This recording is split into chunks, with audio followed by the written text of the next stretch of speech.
আসসালামু আলাইকুম রহমতুল্লাহি বারকাতুহ। প্রিয় বাংলাদেশের ওলামায়ে কেরাম, উভয় পক্ষের ওলামায়ে কেরামের প্রতি ইজ্জত ও সম্মান রেখে বলছি, যারা ২০ রাকাত এবং ৮ রাকাতের পক্ষে দলিল প্রমাণ দিয়ে থাকেন, আমার মনে হয় তারা একটু বেশিই বাড়াবাড়ি করছেন। দেখুন, মক্কা মদিনা গুরুত্বপূর্ণ জায়গা, যেখানে অসংখ্য নবী এবং রাসূলের আগমন ঘটেছে, সাহাবায়ে কেরাম তৈরি হয়েছে, কোরআন হাদিস নাজিল হয়েছে।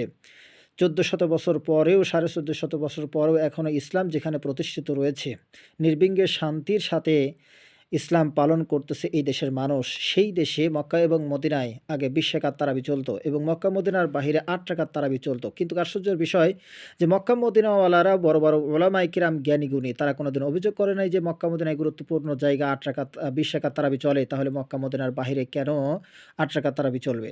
অথবা মক্কা মদিনার বাইরে আরব কান্ট্রি, শুধু আরব না, আরব কান্ট্রিতেই ৮ রাকাত তারাবি হয়ে থাকে।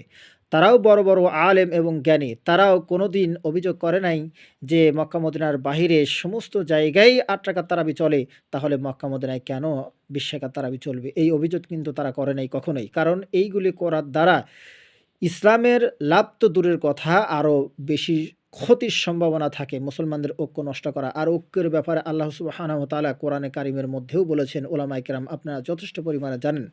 তো আপনারা, আমার মনে হয় এই বিষয়গুলি আপনার উদ্দেশ্যপ্রণীতভাবেই করে থাকেন, যে রমজান এলেই কেউ বলে থাকেন ২০ রাকাত তারাবি ছাড়া তারাবি হয় না, হয় না, হয় না। অথচ ২০ রাকাত তারাবি পড়তে গিয়ে যেইভাবে তারাবি পড়া হয়, আমার তো মনে হয় এইভাবে তারাবিই হয় না। আবার ৮ রাকাত ওয়ালারা যেই বাড়াবাড়ি করে থাকেন যে ৮ রাকাত ছাড়া তারাবি হয় না, তাহলে এরাও বাড়াবাড়ি করে থাকে। আপনারা যদি, যে আপনাদের দেশে এত বাড়াবাড়ি, এত ওলামায়ে কেরাম, এত মসজিদ মাদ্রাসা, তারপর তো ইসলাম তো কায়েম নাই আপনাদের দেশে। তারপরে কেন যে দেশে ইসলাম কায়েম আছে সেই দেশকে অনুসরণ করতে আপনাদের সমস্যা কি? ২ পক্ষেই দলিল থাকেন।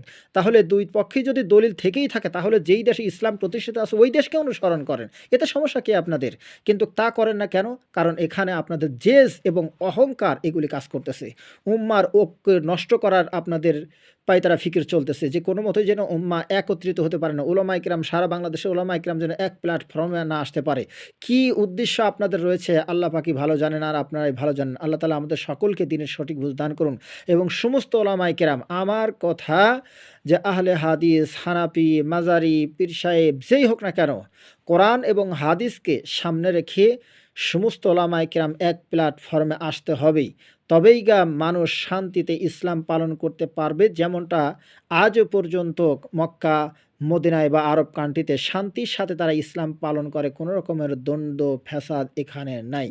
আল্লাহ তাআলা আমাদের সকলকেই এই আলেমদের সঠিক জ্ঞান দান করুক। আল্লাহ, এই আলেমদেরকে তুমি সঠিক জ্ঞান দান করো, বুঝ দান করো।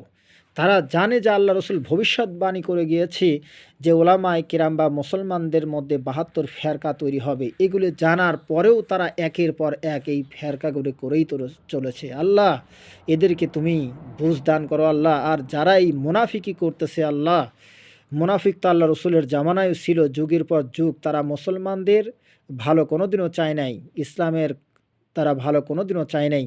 এখনও আমরা স্পষ্টই দেখতে পাচ্ছি যে তারাও আলেম ওলামা, অথচ তারা মুসলমানদের ঐক্য নষ্ট করার জন্য তারা একের পর এক ভিডিও আপলোড, সেমিনার, সমাবেশ এবং ছবি পোস্টের মাধ্যমে মুসলমানদের ঐক্য নষ্ট করে চলেছে। আল্লাহ, এদের আসল উদ্দেশ্যকে তুমি জাতির সামনে উলঙ্গ করে দাও আল্লাহ।